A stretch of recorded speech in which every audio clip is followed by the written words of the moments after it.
If you've been following this channel for a while, you might get the idea that I love structure. And I do.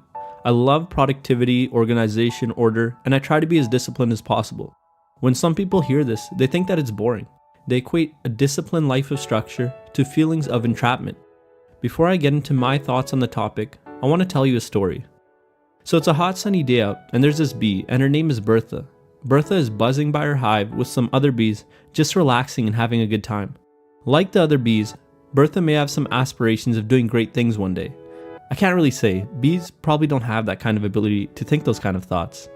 Suddenly, a bear starts to approach her hive. The bear is hungry for some honey and bee eggs.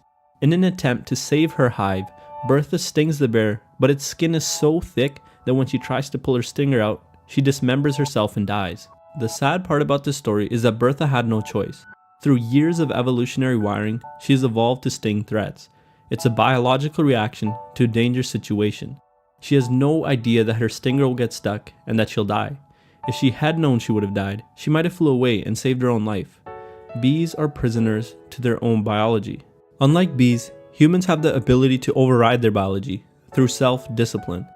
Let's say that someone has long-term desires to be in a deep and loving relationship, to create a meaningful career that they love, and have a healthy body. Along each step of that journey, they are tempted by short-term pleasures such as porn, junk food, or video games. Deep down, they really want the life that comes in the long term, yet they keep succumbing to short-term pleasures. The only difference between these two positions is self-discipline. We're lucky that as humans, we have the ability to practice self-discipline. It gives us the freedom to achieve what we truly want in life and allows us to break free of the biological or societal cages around us, and I think that's a pretty amazing and powerful thought. But it's not so simple. Companies are aware of our natural biological reactions and use this against us by using supernormal stimuli. An example of supernormal stimuli is junk food. Our ancestors were wired to seek out and enjoy fat and salty food because it was so rare at the time. But now companies have genetically engineered food to include more fats and salts than ever before in order to make us desire it even more. Social media and the internet as a whole is another form of supernormal stimuli. Humans are biologically wired to seek out novelty. For our ancestors, novelty could lead to more knowledge about the world, which could lead to more wisdom, which helped us thrive as a species. It has its usefulness. However, the internet has been designed to take advantage of this desire for novelty by showing you more novelty than you could ever dream of. Every page links out to more pages with more novelty, and every video to a new video with even more novelty.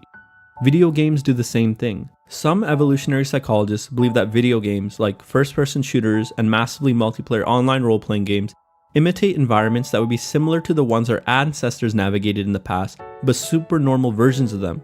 Yet we can get greater feelings of accomplishment in video games with a lot less work. The advent of constant achievements showing up on the screen in video games is good evidence that companies are aware it will motivate players to keep playing.